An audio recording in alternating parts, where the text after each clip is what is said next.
Hello students. आज हम MS access में किसी डाटाबेस फाइल में बनाई गई टेबल के स्ट्रक्चर में किस प्रकार से परिवर्तन करते हैं ये सीखेंगे। साथ ही हम सीखेंगे वन टू मैनी रिलेशनशिप। दो टेबल के बीच में वन टू मैनी रिलेशनशिप किस प्रकार की जाती है। तो सबसे पहले हम टेबल के स्ट्रक्चर में किस प्रकार परिवर्तन करते हैं, प्राइमरी की को कैसे बदलते हैं, ये सीखते हैं। सबसे पहले हम टेबल जो है फीस टेबल हमारी जो शो हो रही है, इस फीस टेबल के स्ट्रक्चर में परिवर्तन करना चाहते हैं तो हम इसको सिलेक्ट करके इस पर राइट क्लिक कर लेंगे और इसे डिज़ाइन व्यू में जाकर ओपन करेंगे। डिज़ाइन व्यू में जैसे ही हम इसे ओपन करेंगे आप देख रहे हैं कि यहाँ पर आपको इसका जो पूरा स्ट्रक्चर है, रोल नंबर, अमाउंट, जो भी हमने कॉलम लिए थे वो यहाँ पे आपको शो हो रहे हैं। इसमें आप ये देख रहे हैं कि अगर मुझे इसे प्राइमरी की रोल नंबर को मुझे प्राइमरी की बनाना है तो मैं यहाँ पे जाकर प्राइमरी की इसे सिलेक्ट करके आप देखिए ऊपर डिज़ाइन व्यू में एक बटन दिया है प्राइमरी की का। ये मैं किसी भी कॉलम को यहाँ से प्राइमरी की बना दूंगा। आप देखेंगे यहाँ पर एक की का आइकन आ गया छोटा सा, तो ये शो कर रहा है कि ये प्राइमरी की है। यदि मुझे प्राइमरी की ऑफ करनी है तो मैं यहाँ से जाके प्राइमरी की को ऑफ कर देता हूँ। इससे प्राइमरी की यहाँ से ऑफ हो जाएगी और ये यहाँ से देखिए रोल नंबर से प्राइमरी की हट गई। वन टू मैनी रिलेशनशिप बनाने के लिए एक टेबल में प्राइमरी की होना आवश्यक है और दूसरी टेबल में प्राइमरी की नहीं होती है, क्योंकि दूसरी टेबल में एक से ज़्यादा रिकॉर्ड एक ही प्रकार के हो सकते हैं। जैसे एक स्टूडेंट फीस कई बार जमा करेगा, जब वो हर मंथ जमा करता है तो इसका मतलब एक ही स्टूडेंट के कई रिकॉर्ड दूसरी टेबल में हो सकते हैं।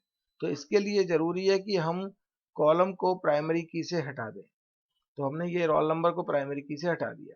यदि मुझे इसमें कोई और नया कॉलम जोड़ना है, सपोज मैंने यहाँ पर एक और नया फील्ड जोड़ दिया रिमार्क,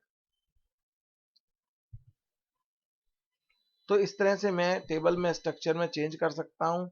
ये टेक्स्ट टाइप का है, मैंने इसे चेंज कर लिया। उसके बाद में मैं इसे सेव करना चाहता हूँ तो यहाँ से मैं क्लोज करूँगा। क्लोज करने के बाद वो मुझसे पूछेगा इस स्ट्रक्चर को सेव करना है, मैं इसे सेव कर दूंगा। या आप एक काम और कर सकते हैं, आप चाहें तो डायरेक्ट डिज़ाइन व्यू में आ जाएं, तब भी आपको वो सेव करने के लिए पूछता है। ये देखिए ये आ गया dialog box, do you want to save change, मैंने कहा यस कर दिया, ये सेव हो गया टेबल में। अब आप देखिए इसके अंदर जब हम इस टेबल को ओपन करते हैं राइट क्लिक करके तो एक रिमार्क नाम का ये कॉलम इसमें नया ऐड हो गया, जिसके अंदर हम कोई भी रिमार्क देने, भाई फीस आ गई है या पेमेंट हो गया या कैश पेमेंट हो गया, तो जो भी आप लिखना चाहें इसके अंदर टाइप कर सकते हैं।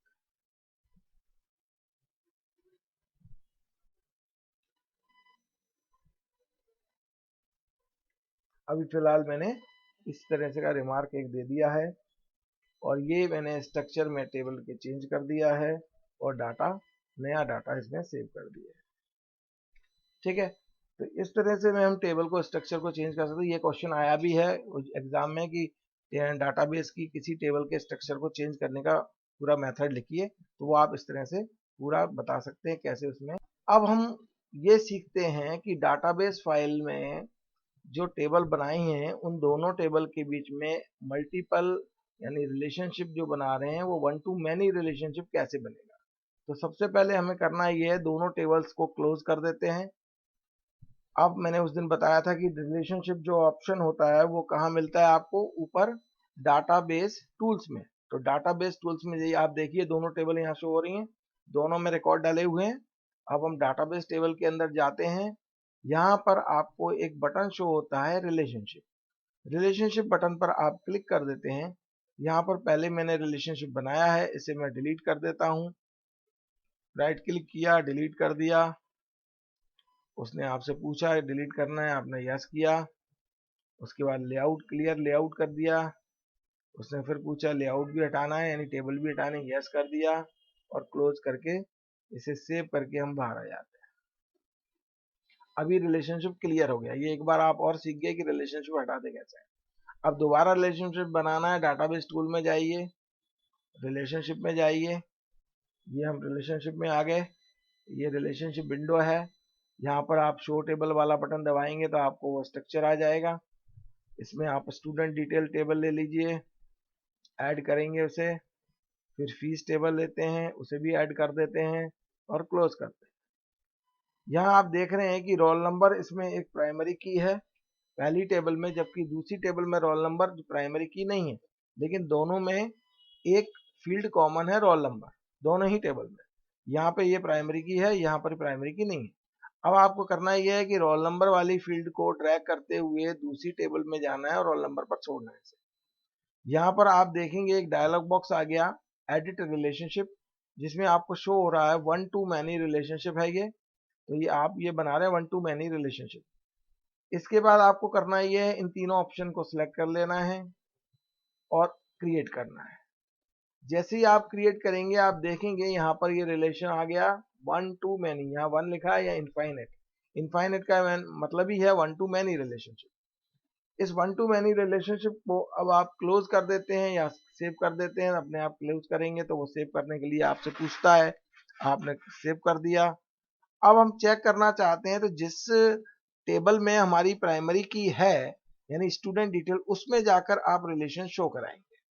यहाँ पर मैंने ये देखा है, यहाँ प्लस का निशान है जो रिलेशन बता रहा है। आपने इस पर क्लिक किया तो आप देखिए कि यहाँ पर पूरी डिटेल आ गई कि किस बच्चे ने फीस कब कब जमा की है। यहाँ देख रहे हैं एक रिकॉर्ड अमित शर्मा के, कई रिकॉर्ड हैं दूसरी टेबल में। अमित शर्मा ने जनवरी में, फरवरी में, मार्च में फीस सबमिट की है। इसी प्रकार जो दूसरा मनीष जैन है उसने भी 2 बार फीस सबमिट की। तो इस तरह से इसे कहते हैं 1 to many रिलेशनशिप। अब हम इसे क्लोज कर देते हैं एक्सेस को और बाहर